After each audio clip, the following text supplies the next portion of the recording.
Welcome to my channel.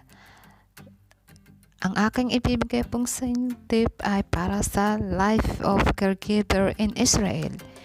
Tips sa mga bagong caregiver, everyday routine work at yung mga papunta o mag-apply pa lang.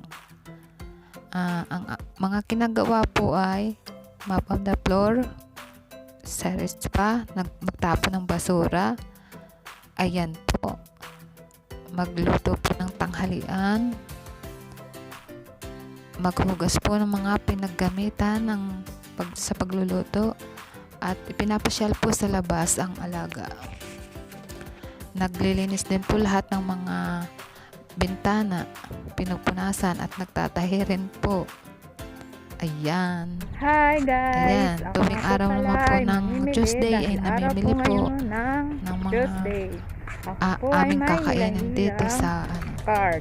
Ito po siya. Sa bahay ng alaga. Ayan po. Medyo mainit po ngayon. Sige po. Thanks. Ito po ang adama. Ito po. Patatas. Saka po itong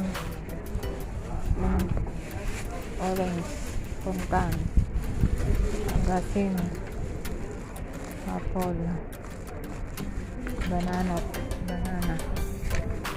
and then lemon, melipepon, cucumber, and then sibuyas, and then bell pepper.